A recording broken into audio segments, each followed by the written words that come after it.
Good evening to all of you.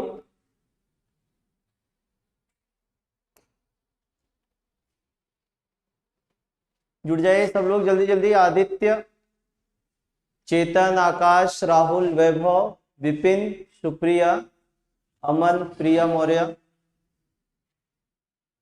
Good evening सबको। कल आपको इनऑर्गेनिक के सिलेबस के बारे में थोड़ा सा बताया गया था कि किस तरीके से क्या क्या चीजें पढ़नी है, और फिर अब जो है ऑर्गेनिक केमिस्ट्री में चलते हैं, कौन कौन से चैप्टर्स हमें पढ़ने हैं और कहाँ से किस तरीके से क्वेश्चन आते हैं, ज़्यादा मार्क्स टेकिंग जो क्वेश्चन है वो कौन से चैप्टर से आते हैं, इसी के बारे में थोड़ा सा डिस्कशन होगा। फिर उसके बाद में 1 बाय 1 करके जो भी चैप्टर होंगे उनको आपको बताया जाएगा कि किस तरीके से कैसे होता है। ठीक, ऑर्गेनिक केमिस्ट्री में जो सबसे पहला चैप्टर है पढ़ने के लिए वो है आपका न्यूक्लियर मैग्नेटिक रेजोनेंस।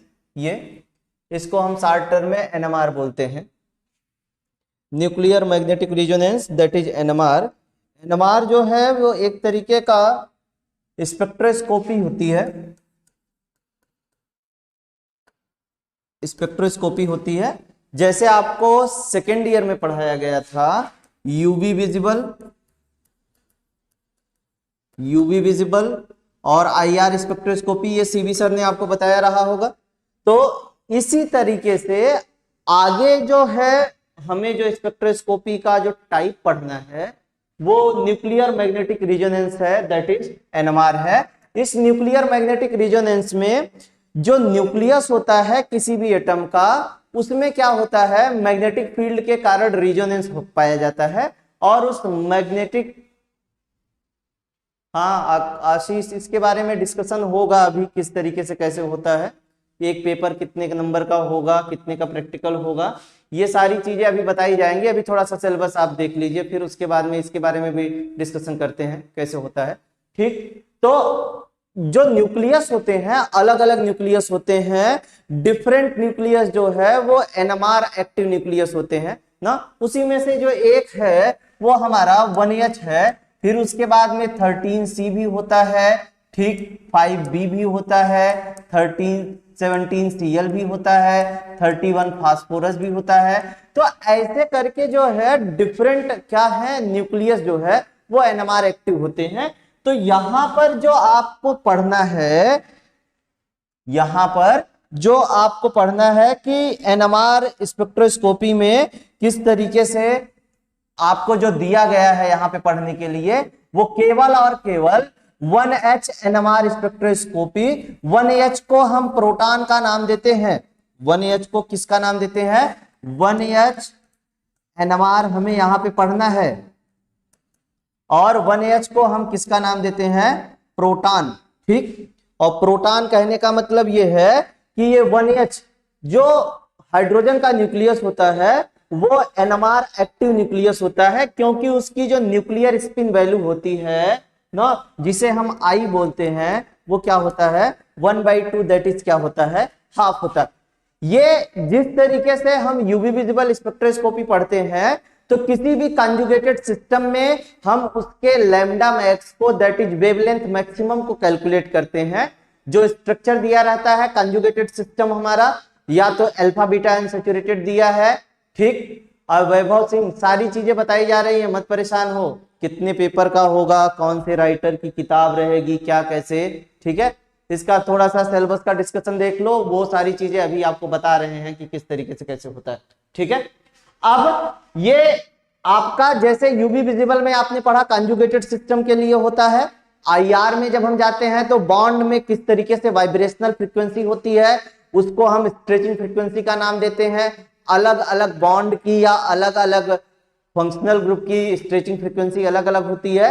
तो हम इस तरीके से यूवी विजिबल स्पेक्ट्रोस्कोपी और आईआर स्पेक्ट्रोस्कोपी पढ़े, तो उसका एक पूरा सेटअप होता है, या तो इंस्ट्रूमेंट होता है जिसे हम यूवी विजिबल स्पेक्ट्रोफोटोमीटर बोलते हैं, या तो आईआर स्पेक्ट्रोफोटोमीटर बोलते हैं। उसमें हम सैंपल डालते हैं, सैंपल डालने के बाद में जो हमारा इंस्ट्रूमेंट होता है वो पूरा ऑब्जर्व करके, एक पूरा मॉनिटरिंग करके डेटा बताता है कि इस बॉन्ड की फ्रीक्वेंसी इतना है, या जो दिया गया alpha beta unsaturated carbonyl compound है या आपका कंजुगेटेड सिस्टम है, तो उसका किस तरीके से लैम्डा मैक्स की वैल्यू आ रही है। ठीक, तो उसी तरीके से यहां पे हम जब एनएमआर स्पेक्ट्रोस्कोपी में जाएंगे तो हमें 1H एनएमआर पढ़ना है। 1H को हम प्रोटॉन बोलते हैं, तो इसी के नाम पे हम इसको पीएमआर स्पेक्ट्रोस्कोपी का भी नाम देते हैं। पी कहने का मतलब proton, M in the sense magnetic, R stands for resonance. Proton magnetic resonance जो है वो हमारा क्या है, जो आपके यहाँ सिलेबस में है पढ़ने के लिए, वो है। इसके अलावा जो होता है वो 13C भी होता है। ठीक है, 13C जो है वो कार्बन का आइसोटॉप होता है। ठीक, तो अलग अलग जो हमारे न्यूक्लियस होते हैं वो एनएमआर एक्टिव होते हैं। तो यहां पर जो हमें पढ़ना है वो किसके बारे में पढ़ना है, 1H एनएमआर स्पेक्ट्रोस्कोपी के बारे में पढ़ना है, या तो किसके बारे में हम कह सकते हैं, पीएमआर स्पेक्ट्रोस्कोपी के बारे में पढ़ना है। अच्छा, पीएमआर स्पेक्ट्रोस्कोपी में जो हमें पढ़ने के लिए है वो क्या है कि पीएमआर स्पेक्ट्रोस्कोपी में पहले हम सील्डिंग और डीसील्डिंग इफेक्ट देखेंगे कि किस तरीके से सील्डिंग और डीसील्डिंग इफेक्ट होता है, और उसी में एक और इफेक्ट आता है केमिकल शिफ्ट का। तो सील्डिंग डीसील्डिंग इफेक्ट पढ़ना है, और फिर उसके बाद में केमिकल शिफ्ट पढ़ना है, और फिर उसके बाद में किस तरीके से स्पिन स्पिन स्प्लिटिंग होती है, कपलिंग कांस्टेंट पढ़ना है। और कोई भी हमारा ऑर्गेनिक कंपाउंड है जिसमें कि हाइड्रोजन पाया जा रहा है, उसमें उसका हम एनएमआर स्पेक्ट्रोस्कोपी कर सकते हैं। जैसे एग्जांपल के तौर पे आपको बता दें, जैसे आपके पास में ये CH3Cl करके कोई कंपाउंड है, तो यहाँ पे आपके पास में ये 3 यहाँ पे हाइड्रोजन पाए जा रहे हैं, तो मतलब कि हम इसका NMR that is PMR spectroscopy से स्टडी कर सकते हैं, बता सकते हैं कि कितने सिग्नल किस तरीके से मिलते हैं। अच्छा, सिग्नल की अगर बात हो रही है तो थोड़ा सा इसको देखा जाए कि किस तरीके से होगा।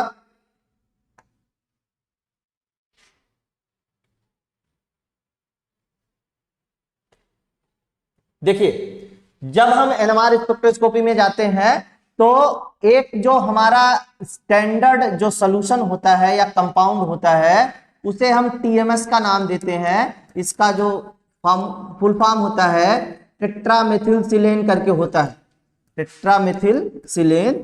ठीक, स्ट्रक्चर इनका कुछ इस तरीके से, ये टेट्रामेथिल हो गए और ये सिलिकॉन हो गया, ये सिलेन। तो यहां पर हमारे पास में ये कुछ इस तरीके से हम जब ग्राफ खींचते हैं तो ये एक पीक हमें किसकी रहती है, ये टीएमएस की दी रही होती है। फिर उसके बाद में जितने टाइप के प्रोटॉन आते हैं उसी तरीके से हमें क्या मिलती है, पीक मिलती है। जैसे हम मान लिए कि हमारे पास में एक टाइप का प्रोटॉन है और उसकी जो पीक है वो हमें क्या मिली, सिंगलेट मिली। तो यहां पे ये डेल्टा वैल्यू रहती है जिसे हम केमिकल शिफ्ट बोलते हैं। तो उसी के बेसिस पे हम क्या करते हैं, टेट्रामेथिलसिलेन जो होता है, टेट्रामेथिलसिलेन का के रेस्पेक्ट में हम दिए गए प्रोटॉन का डेल्टा वैल्यू के आधार पे बताते हैं कि उसकी पीक कितनी होगी। ठीक है, तो कोई भी ऑर्गेनिक कंपाउंड होगा, जैसे आप ये देख लीजिए, आपके पास में बेंजीन दे दिया जाए, हर एक कार्बन के पास में एक एक हाइड्रोजन है, जैसे आपको टॉलुइन दे दिए, ये कुछ इस तरीके से। इसके अलावा आपको दे दिया गया CH3 CH2 Cl करके दे दिया गया। तो कोई भी ऑर्गेनिक कंपाउंड होगा उन सब का हम पीएमआर स्पेक्ट्रोस्कोपी से बता सकते हैं कि किस तरीके से होता। यह पीएमआर स्पेक्ट्रोस्कोपी जो है किसी भी ऑर्गेनिक कंपाउंड के स्ट्रक्चरल डिटर्मिनेशन में बहुत ज्यादा हेल्प करती है कि अगर कोई आपके पास में कंपाउंड दिया गया है, उसका स्ट्रक्चर नहीं पता है और एनएमआर या तो पीएमआर डाटा दिया गया है, तो उस डाटा के बेसिस पे हम बता सकते हैं कि किस तरीके से हम उसका स्ट्रक्चर होगा और वो किस तरीके से उसको हम ड्रा कर सकते हैं। तो एनएमआर स्पेक्ट्रोस्कोपी जो होता है वो किसी भी कंपाउंड के स्ट्रक्चर को ड्रा करने में बहुत ही हेल्पफुल होता है और हम उसके बेसिस पे बता सकते हैं कि कौन सा कंपाउंड का स्ट्रक्चर किस तरीके से होगा। ठीक है, तो ये इसमें ये कपलिंग कांस्टेंट है। फिर उसके बाद में इन सब के बाद में जो हमें पढ़ना है यहां पे, इसी से रिलेटेड कुछ प्रॉब्लम्स हैं ऑर्गेनिक कंपाउंड्स के। ठीक है, तो तो उसके किस तरीके से एनएमआर कितनी पीक पाई जाएगी और कितने सिग्नल्स होंगे, उनकी डेल्टा वैल्यू या तो केमिकल शिफ्ट क्या होगा, इसके बारे में हम डिटेल में पढ़ेंगे कि ये इस तरीके से होता है। ठीक है, तो ये पूरा का पूरा जो पहला चैप्टर है ऑर्गेनिक केमिस्ट्री का एनएमआर स्पेक्ट्रोस्कोपी, ये पूरा का पूरा इंस्ट्रूमेंटेशन का पार्ट है। इंस्ट्रूमेंट किसी भी ऑर्गेनिक कंपाउंड के बारे में जो ऑब्जर्व करके बताता है उसी को हम क्या करते हैं, पढ़ते हैं और एक्सप्लेन करते हैं कि ये इस तरीके से होता है। अब अगली चीज देखा जाए तो अगला जो है वो हमारा ऑर्गेनोमेटेलिक कंपाउंड है। ऑर्गेनोमेटेलिक कंपाउंड में जो आपको यहां पे पढ़ने के लिए दिया गया है वो है आपका ग्रिग्नार्ड रिएजेंट, जिसे हम RMgX के नाम से जानते हैं, और फिर उसके बाद में RLI, ठीक है, ऑर्गेनोलिथियम, फिर उसके बाद में RMgX। R कहने का मतलब एल्किल ग्रुप है, जैसे अब ये R की जगह पे हमने CH3 लिख दिया, MgX की जगह पे यहाँ पे क्या होता है, ब्रोमीन होता है ना। तो एक विक्टर ग्रिग्नार्ड करके एक साइंटिस्ट थे जिन्होंने सबसे पहले इसके बारे में बताया था। फिर उसके बाद में धीरे धीरे जो है और ऑर्गेनोमेटेलिक कंपाउंड खोजे गए, तो उन सबको एक क्लास बना दी गई जिसे हम क्या बोलते हैं, ऑर्गेनोमेटेलिक कंपाउंड का नाम देते हैं। तो एक लिथियम का कंपाउंड है, एक मैग्नीशियम का कंपाउंड है, वो चीजें हमें है यहाँ पढ़ने के लिए। हालांकि इसके पहले जो था वो ऑर्गेनो जिंक करके भी था, लेकिन आपके सिलेबस में इस तरह वो नहीं है। अब देखिए कि ये ऑर्गेनोमेटेलिक कंपाउंड के बारे में जब हम पढ़ेंगे तो ये किस तरीके से कैसे होता है। जैसे एग्जांपल के तौर पे आपको बताया जा रहा है कि आपके पास में ये कुछ है, R कहने का मतलब ये CH3 और फिर उसके बाद में ये MgBr। अब हमें पता है कि जो मेटल होता है वो इलेक्ट्रोपॉजिटिव होता है, इलेक्ट्रोपॉजिटिव है मैग्नीशियम और कार्बन। मैग्नीशियम और कार्बन की इलेक्ट्रोनेगेटिविटी में बहुत डिफरेंस होता है। डिफरेंस होने के कारण जो है इस मैग्नीशियम पे पार्शियल पॉजिटिव चार्ज आ जाता है और इस CH3 के कार्बन पे पार्शियल निगेटिव चार्ज आ जाता है। अब ये पार्शियल निगेटिव चार्ज होने के कारण ये बिहेव करने लगते हैं किसकी तरह, न्यूक्लियोफाइल की तरह। और न्यूक्लियोफाइल की तरह जब बिहेव करेंगे तो ये दो तरीके के रिएक्शन देंगे। एक तो न्यूक्लियोफिलिक सब्स्टिट्यूशन रिएक्शन देंगे, न्यूक्लियोफिलिक सब्स्टिट्यूशन रिएक्शन देंगे, और जो दूसरा है वो क्या देंगे, न्यूक्लियोफिलिक एडिशन रिएक्शन देंगे। ठीक, तो ये दो टाइप के रिएक्शन देंगे, न्यूक्लियोफिलिक सब्स्टिट्यूशन और न्यूक्लियोफिलिक ना एडिशन रिएक्शन। तो ये है। अच्छा, ये पार्शियल निगेटिव पॉजिटिव आया क्यों, क्योंकि मैग्नीशियम आप देखेंगे तो सेकंड ग्रुप में है, कार्बन जाएंगे तो 14 ग्रुप में है। ग्रुप में जैसे जैसे हम बढ़ते जाते हैं पीरियोडिक टेबल में तो इलेक्ट्रोनेगेटिविटी बढ़ती जाती है। तो कार्बन की जो इलेक्ट्रोनेगेटिविटी है in comparison to the magnesium वो कहीं जाता है, इसीलिए इस पर पार्शियल पॉजिटिव चार्ज आ गया। पार्शियल पॉजिटिव चार्ज आने के कारण जो है ये इस पर क्या आ गया, पार्शियल पॉजिटिव, और ये क्या हो गया, पार्शियल निगेटिव। पार्शियल निगेटिव है मतलब इलेक्ट्रॉन की इफिशियंसी है, मतलब इलेक्ट्रॉन की अधिकता है। तो in that case CH3 which is partially negatively charged behaves as nucleophile and gives two types of the reaction, nucleophilic substitution reaction as well as nucleophilic addition reaction। जैसे आपके पास में ये कुछ इस तरीके से हमने दे दिया, ये दे दिया गया है ना RCOR करके। इसका रिएक्शन जब आप CH3 MgBr से कराएंगे तो CH3 MgBr से कराने पर क्या होगा कि ये जो दिया गया है ये अब ये तो आपका इलेक्ट्रोफिलिक सेंटर हो गया, ये जो कार्बन है आपका, ठीक है। अब इनका जो है पार्शियल निगेटिव चार्ज अटैक करेगा, अटैक करने के बाद में एडिशन रिएक्शन दे देंगे, एडिशन रिएक्शन देके हाइड्रोलिसिस कर देंगे तो क्या मिल जाएगा, एल्कोहल मिल जाएगा। इसी तरीके से सेम हमारा किसका होता है, इसी तरीके से आपका क्या होता है,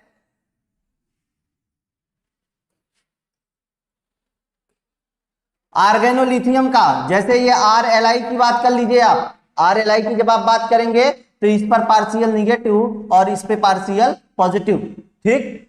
अब ये पार्शियल निगेटिव है तो सेम उसी तरीके से रिएक्शन देंगे, ये न्यूक्लियोफिलिक, और न्यूक्लियोफिलिक होने के कारण क्या होगा कि न्यूक्लियोफिलिक जब होंगे तो एक न्यूक्लियोफिलिक एडिशन रिएक्शन और जो दूसरा है वो क्या है, न्यूक्लियोफिलिक सब्स्टिट्यूशन रिएक्शन। तो दो टाइप के रिएक्शन दिए, दो टाइप के रिएक्शन देने के बाद में हमें कुछ इस तरीके से क्या मिलता है, जैसे एल्डिहाइड कीटोन ले लीजिए तो उस पर क्या दे देंगे, एडिशन रिएक्शन दे देंगे। आप एस्टर ले लीजिए या एसिड हैलाइड ले लीजिए तो वो जाकर के क्या दे देंगे, उस पे सब्स्टिट्यूशन दे देंगे। तो ऐसे डिफरेंट रिएक्शंस जो हैं वो आपको देखने को मिलेंगे ऑर्गेनोमेटेलिक कंपाउंड में, ठीक है।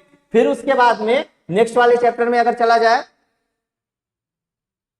अगला जो चैप्टर है वो चैप्टर है हमारा ऑर्गेनो सल्फर कंपाउंड है। ऑर्गेनो सल्फर कंपाउंड जो है इसमें जो पढ़ने के लिए है वो आपको सल्फोनिक एसिड है, ठीक है, ये सल्फोनिक एसिड है और ये सल्फोनेमाइड है और सल्फा ड्रग्स के बारे में यहां पे पढ़ना है, ठीक है। ये बहुत छोटा सा चैप्टर है। नेक्स्ट जो है वो हेट्रोसाइक्लिक कंपाउंड। हेट्रोसाइक्लिक कंपाउंड में, हेट्रोसाइक्लिक कंपाउंड ऐसे कंपाउंड होते हैं जो कि एरोमेटिक होते हैं लेकिन उसमें 4n+2 पाई इलेक्ट्रॉन रूल आपको दिखता नहीं है लेकिन होता है, ठीक है। याद होगा अगर आपको तो फर्स्ट ईयर में ही बताया गया था हकल रूल के बारे में। हकल रूल जब आपको बताया गया था तो वहां पे बताया गया था कि जैसे ये बेंजीन आपको दिया गया है, ये कुछ इस तरीके से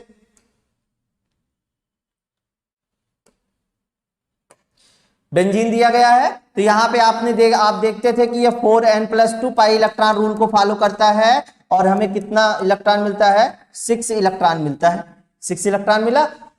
अब जो आपको यहां पे पढ़ना है वो पढ़ना है फ्यूरान के बारे में। फ्यूरान का स्ट्रक्चर ये कुछ इस तरीके से होता है। फिर उसके बाद में पायरॉल के बारे में पढ़ना है। पायरॉल के में जो हेट्रो एटम होता है वो क्या होता है, नाइट्रोजन। फिर उसके बाद में किसके बारे में पढ़ना है, थायोफीन के बारे में पढ़ना है। थायोफीन में जो हेट्रो एटम होता है वो क्या होता है, सल्फर। फिर उसके बाद में जो हमें यहां पे पढ़ना है वो किसके बारे में पढ़ना है, पिरिडीन के बारे में पढ़ना है। इन सभी के पिरिडीन के बाद में एक क्यूनोलीन करके है। क्यूनोलीन में क्या होता है कि एक बेंजीन रिंग जो है वो फ्यूज होती है एक पिरिडीन रिंग से, ये कुछ इस तरीके से। तो होता क्या है कि जो दिए गए हमारे कंपाउंड्स है, चाहे वो पायरॉल हो, चाहे थायोफीन हो, चाहे क्यूनोलीन हो, चाहे आपका पिरिडीन हो, इन सारे कंपाउंड की प्रिपरेशन हम कैसे कर सकते हैं, इनका स्ट्रक्चर कैसे होगा, इनके केमिकल प्रॉपर्टीज और फिजिकल प्रॉपर्टीज किस तरीके से होती हैं, दिए गए कंपाउंड का सारे का हमको यहाँ पे पढ़ना है। तो हेट्रोसाइक्लिक कंपाउंड में अगर जाएंगे तो ये देखिए यहाँ पे आपको दिया गया है मॉलिक्यूलर ऑर्बिटल पिक्चर जो है, aromatic character of pyrrole, furan, thiophene किस तरीके से होता है और हम इसको कैसे सिंथेसाइज कर सकते हैं और क्या इनके केमिकल रिएक्शंस होते हैं, ये सारी चीजें पढ़ना है। और यहाँ पे देखिएगा ये पिरिडीन के डेरिवेटिव्स के जो केमिकल रिएक्शंस हैं वो चीजें पढ़नी है। और चूंकि नाइट्रोजन है पिरिडीन में, तो पिरिडीन में अगर नाइट्रोजन है तो क्या होगा, ये बेसिक कैरेक्टर को शो करेगा। इसी पिरिडीन के बेसिसिटी को कंपैरिजन किया जाता है एलिफेटिक एमीन से कि एलिफेटिक एमीन ज्यादा बेसिक होगा या आपका पिरिडीन ज्यादा बेसिक होगा, तो वो हम कंपैरेटिव स्टडी पढ़ते हैं कि ये इस तरीके से होता है। ये सारी चीजें हमें किसके अंतर्गत पढ़ना है ना, हेट्रोसाइक्लिक कंपाउंड के अंतर्गत पढ़ना है, ठीक है। अगला जो चैप्टर है वो ऑर्गेनिक सिंथेसिस वाया इनोलेट्स करके, ठीक है।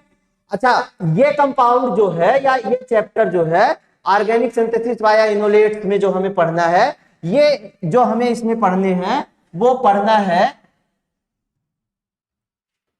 एक्टिव मेथिलीन कंपाउंड के बारे में। Active methylene compounds, active methylene कहने का मतलब ये है, मेथिलीन ग्रुप कहने का मतलब CH2, एक्टिव कहने का मतलब ये है कि इससे हम कोई भी इलेक्ट्रॉन विड्रॉइंग ग्रुप लगा दें। इलेक्ट्रॉन विड्रॉइंग ग्रुप अगर हम लगा देंगे तो ऐसी कंडीशन में ये अपनी तरफ इलेक्ट्रॉन को खींचेंगे और जब इलेक्ट्रॉन को खींचेंगे तो ये यहाँ का हाइड्रोजन है वो एसिडिक होगा, मतलब बहुत तेजी से निकल जाएगा। और बहुत तेजी से निकलने के कारण जो है हम यहाँ पे एक्टिव टर्म यूज किए, ठीक है। इसमें जो है वो आपको एथाइल एसिटो एसिटेट करके एक है पढ़ने के लिए, EEA बोलते हैं, एथाइल एसिटो एसिटेट, ठीक है। फार्मूला जो इनका होता है वो कुछ इस तरीके से CH3CO CH2, फिर उसके बाद में एस्टर का ग्रुप होता है COOET, इनका प्रिपरेशन क्या होता है, इनके केमिकल रिएक्शंस क्या है, ये हमें पढ़ना है एथाइल एसीटो एसीटेट का। जो दूसरा कंपाउंड है वो है हमारा मैलोनिक एस्टर करके, मैलोनिक एस्टर। इसमें क्या होता है, ये CH2 ग्रुप रहता है, इसी से हमारे क्या जुड़े होते हैं, 2 एस्टर के ग्रुप होते हैं। ये भी एक्टिव मेथिलीन कंपाउंड का एग्जांपल है। मैलोनिक एस्टर में हम किस तरीके से इसको हम प्रिपेयर कर सकते हैं और प्रिपेयर करने के बाद में इनकी क्या केमिकल रिएक्शंस होते हैं, क्या फिजिकल प्रॉपर्टीज होती है, ये सारी चीजें हमें यहां पर पढ़ना है। ठीक है, तो ये है।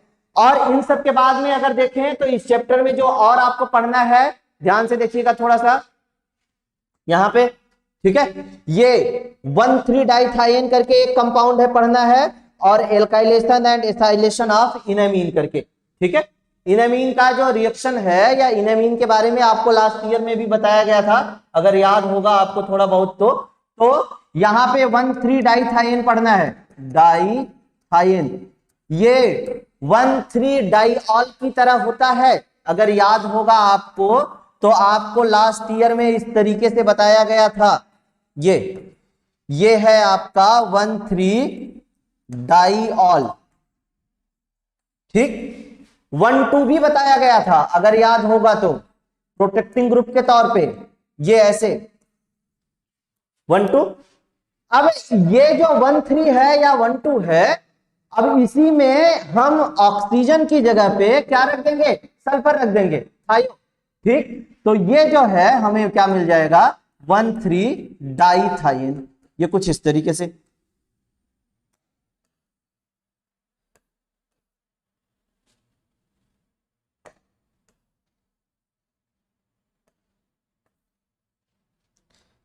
वन थ्री डाइथाइन हो गया। अब ये 1,3 डाइथाइन जो है, इसका हम किस तरीके से प्रिपरेशन कर सकते हैं, इनकी केमिकल रिएक्शंस क्या होंगी, इसी के बारे में हमें पढ़ना है, किस तरीके से होता है। और जो अगला है,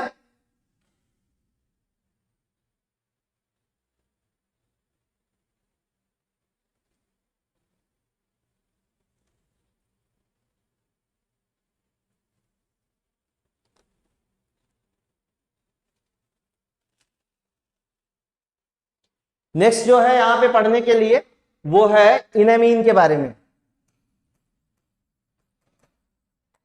ठीक है, इनामीन के बारे में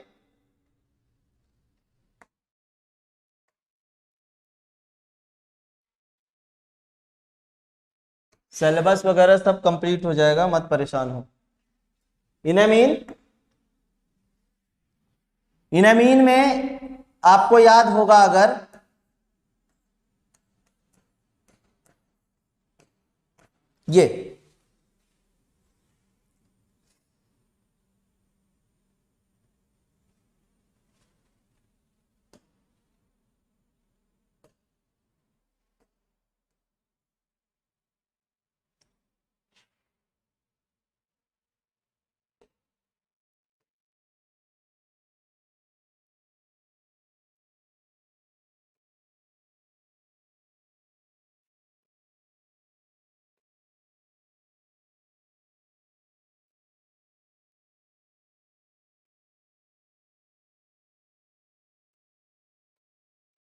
ये इनामीन का स्ट्रक्चर है।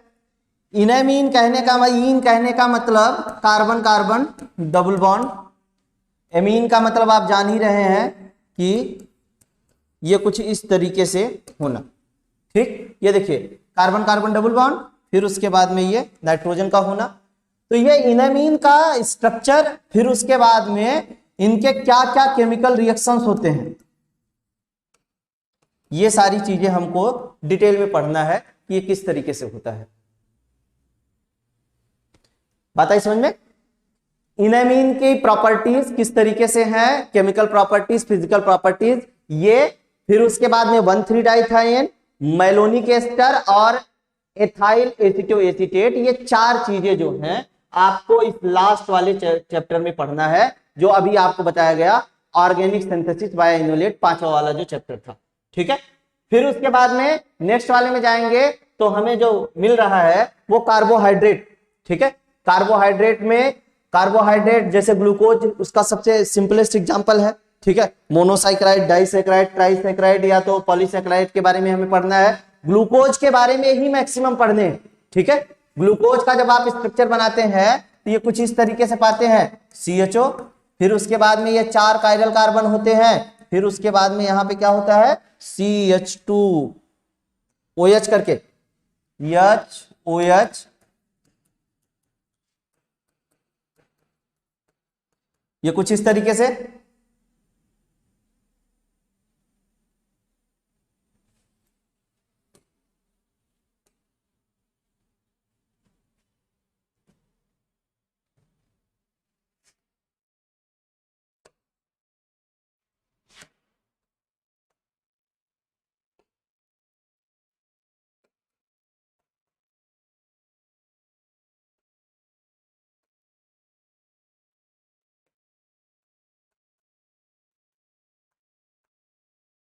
ये ग्लूकोज का स्ट्रक्चर, इसमें जो फंक्शनल ग्रुप होता है वो क्या होता है, एल्डिहाइडिक ग्रुप होता है, ठीक। तो किस तरीके से ग्लूकोज जो पाया जाता है उसका हम साइक्लिक स्ट्रक्चर के बारे में पढ़ेंगे, क्या उसका साइक्लिक स्ट्रक्चर होता है। साइक्लिक स्ट्रक्चर जब हम बनाते हैं तो इसका कंफर्मेशनल एनालिसिस करने के बाद में हमको कुछ इस तरीके से मिलता है, HOH, और हर एक जगह HOH रहेगा, और यहां पे एक क्या रहेगा, CH2OH करके। तो 2 फॉर्म होते हैं हमारे, जब ग्लूकोज की अगर बात की जाती है तो ग्लूकोज के 2 फॉर्म होते हैं। पहला फॉर्म जो होता है उसे हम अल्फा डी ग्लूकोज बोलते हैं, और जो दूसरा होता है वो बीटा डी ग्लूकोज होता है। अल्फा डी ग्लूकोज को और बीटा डी ग्लूकोज को आपस में हम इंटर कन्वर्ट कर सकते हैं वाया अ मैकेनिज्म जिसे हम म्यूटा रोटेशन का नाम देते हैं, ठीक है। म्यूटा रोटेशन एक मैकेनिज्म या तो केमिकल रिएक्शन होता है। अमन कौन है ये, अमर यादव। बाकी जो तुमको डिस्कशन करना होगा ना वो जब तुम एडमिशन लेना तब डिस्कशन करना, ठीक है। क्लास चल रही है तो क्लास में मत डिस्टर्ब करो किसी दूसरों को, ठीक है। जो कम से कम जो दूसरे लोग पढ़ रहे हैं तो उनको पढ़ने दो, ठीक है। बात आ रही है कि नहीं समझ में।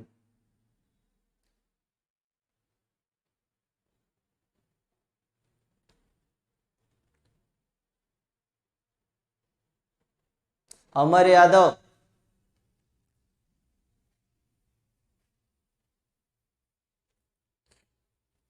समझ में आ रहा है कि नहीं तुमको।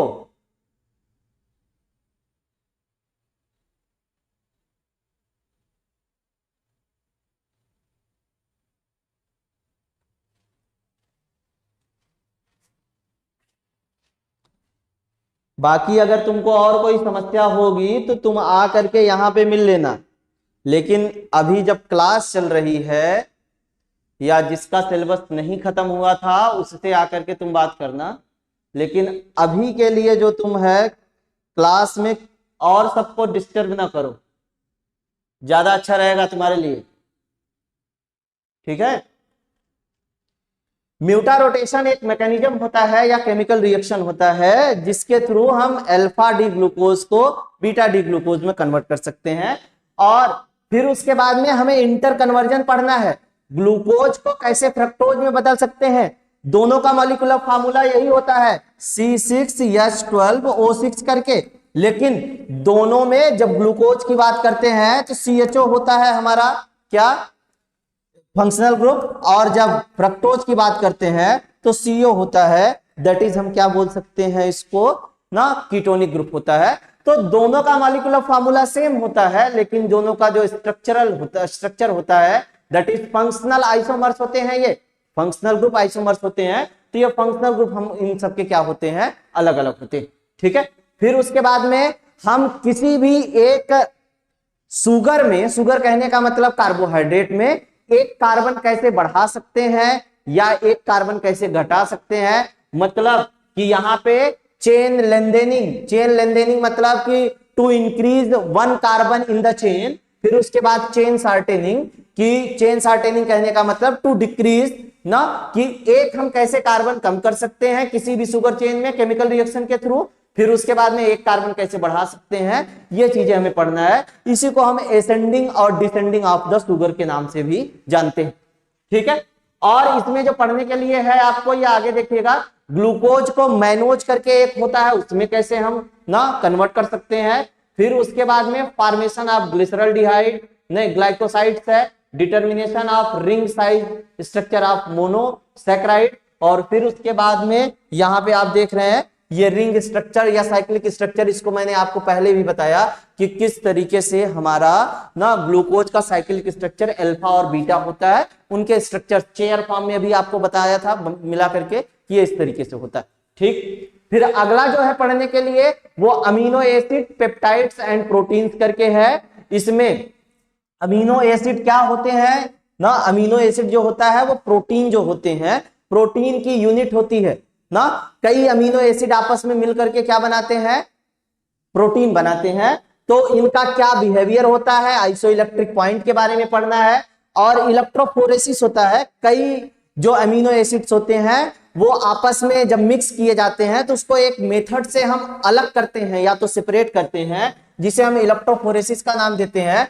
फिर उसके बाद में हम कैसे अमीनो एसिड को प्रिपेयर कर सकते हैं, थोड़ा देखिएगा ध्यान से। यहाँ पे अमीनो एसिड कहने का मतलब सिंपल सी चीज है, ये हो गया RCHNH2, फिर उसके बाद में COOH, ये आपका एमिनो ग्रुप और ये आपका एसिडिक ग्रुप, ठीक है। ये R जो है ये बदलता रहेगा, अलग अलग अमीनो एसिड में R की वैल्यू अलग अलग होती है। जैसे किसी में H आ गया, किसी में CH3 आ गया, किसी में एरोमेटिक रिंग आ गया, तो कॉमन फार्मूला यही है, अमीनो है प्लस एसिड है, इसीलिए दोनों को मिलाकर के हमने क्या कहा, अमीनो एसिड कहा। तो अमीनो एसिड का किस तरीके से हम प्रिपेयर कर सकते हैं, और फिर उसके बाद में हम इसकी केमिकल रिएक्शंस क्या होते हैं, ये चीज केमिकल रिएक्शन में, जैसे इसको पहचानने के लिए, जैसे ये जो कार्बोक्सिलिक एसिड का ग्रुप है इसको हम C टर्मिनल का नाम देते हैं।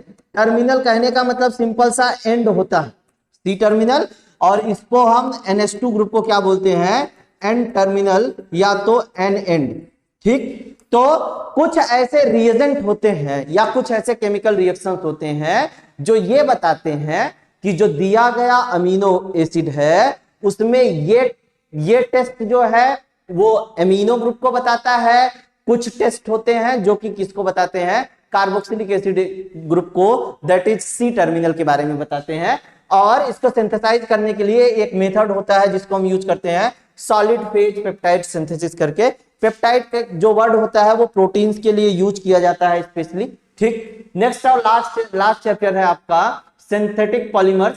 इसमें हम ग्रोथ पॉलीमराइजेशन के बारे में पढ़ेंगे, फिर उसके बाद में फ्री रेडिकल्स, विनाइल पॉलीमराइजेशन,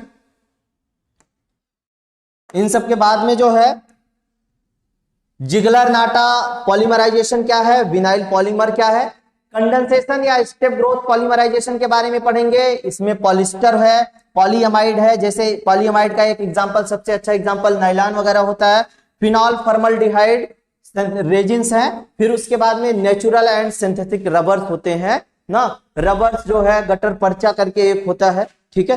तो उसमें हम क्या करते हैं, पढ़ते हैं कि ये इस तरीके से किस तरीके से हम ना पॉलीमराइज कर सकते हैं, छोटे छोटे यूनिट को पॉलीमराइजेशन या बहुलकीकरण से कैसे हम एक बड़ा बना सकते हैं। जैसे सबसे सिंपल सा एग्जांपल क्या होता है इसका ना, पॉलीएथिलीन होता है। पॉलीएथिलीन को जब आप लिखते हैं तो ये कुछ इस तरीके से लिखते हैं, ये यहां पे आपका क्या रहेगा N, ये जो N है वो नंबर ऑफ यूनिट जो है सबकी क्या होती है, अलग अलग होती है, ठीक। तो ये तो रही बात सिलेबस की। अब इसमें आपको कुछ चीजें जो है वो ये देखना है कि बुक्स जो आपको लेना है वो ये है, ऑर्गेनिक की जो बुक है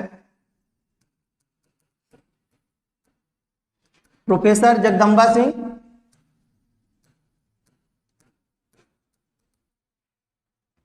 एंड प्रोफेसर LDS यादव, ठीक। इनऑर्गेनिक की किताब जो है आप जो लिए हुए थे पिछली बार, अगर पुरी शर्मा पठानिया होगी तो सही है, पुरी शर्मा कालिया की, या तो यहां पे एक लिया जा सकता है, तुली मदान की एक किताब आती है इनऑर्गेनिक की। इसके अलावा आप जो है अजय कुमार करके एक होते हैं, साइंटिस्ट है, साइंटिस्ट क्या प्रोफेसर हैं वहां के दिल्ली कॉलेज के। तो इनकी बुक्स में आप जो पाएंगे वो केवल और केवल सिलेक्टेड टॉपिक्स का पाएंगे। ये आपके सिलेबस में जितनी चीजें हैं वो सबको कवर नहीं करेगा। तुली मैदान में आपको मिल जाएगा, या पूरी शर्मा कालिया अगर जिसके पास में होगी तो वो चीजें जो है वहां से आप उसको कवर कर सकते हैं। ठीक है, अब थोड़ा सा अगर इसके मार्क्स के बारे में बात किया जाए तो आपके जो एग्जाम में मार्क्स आते हैं, ठीक है, ये 50 मार्क्स का एक पेपर होता है, चाहे वो इनऑर्गेनिक हो, चाहे वो ऑर्गेनिक या फिजिकल। तो 50 ऑर्गेनिक, 50 इनऑर्गेनिक प्लस 50 क्या हो जाएगा आपका, ठीक है, फिजिकल केमिस्ट्री। टोटल जो है वो 150 जो है वो थ्योरी का हो गया। ठीक, फिर उसके बाद में 75 मार्क्स जो है वो आपके किसके होते हैं, प्रैक्टिकल के होते हैं। ठीक, तो ये केमिस्ट्री में ये इस तरीके से होता है। ठीक है, 150 प्लस 75 ये टोटल होगा आपका केमिस्ट्री का। तो 50-50 मार्क्स जो है वो हर एक थ्योरी के पेपर होते हैं, 75 मार्क्स जो है वो क्या होता है, प्रैक्टिकल का होता है। ये कुछ इस तरीके से। ठीक है, बुक्स के नाम आपको बता दिया गया है। इसमें जो आप बुक्स लेंगे ये वॉल्यूम 3 करके लेंगे ना। वॉल्यूम फर्स्ट जो है वो फर्स्ट ईयर के लिए, वॉल्यूम सेकंड जो है वो सेकंड ईयर के लिए, और फिर उसके बाद में वॉल्यूम 3 जो है वो थर्ड ईयर के लिए। प्रैक्टिकल्स अच्छे रहते हैं, जैसे फर्स्ट ईयर और सेकंड ईयर में किए हो उसी से थोड़ा सा अप्लाइड चीज रहता है। यहाँ पे सिंथेसिस वगैरह भी करना होगा आपको बीएससी थर्ड ईयर में ऑर्गेनिक में। इनऑर्गेनिक में जो है वो उसमें भी सिंथेसिस का कुछ पोर्शन है, और आपको अननोन ऑर्गेनिक कंपाउंड दे दिया जाएगा, उसका आप ना फंक्शनल ग्रुप टेस्ट करके, एलिमेंट टेस्ट करके, सबको टेस्ट करने के बाद में बताएंगे कि जो दिया गया कंपाउंड है वो कौन सा कंपाउंड है। ठीक है, अभी तक यही है रिड्यूस्ड सिलेबस के बारे में ही। अगर कोई चेंजेस होंगे तो वो आपको बताए जाएंगे। ठीक है, तो आज ये इतनी थी। नेक्स्ट वाली क्लास से आपको इनऑर्गेनिक केमिस्ट्री के बारे में ना पहला वाला चैप्टर बताया जाएगा, थ्योरीज ऑफ कोवेलेंट बॉन्ड। ठीक, नहीं किया है कोई बात नहीं है, थर्ड ईयर में अगर करने को पा जाओगे तो अच्छी बात है। चलिए आज इतना ही, फिर उसके बाद में नेक्स्ट डे मिलते हैं। धन्यवाद सभी को।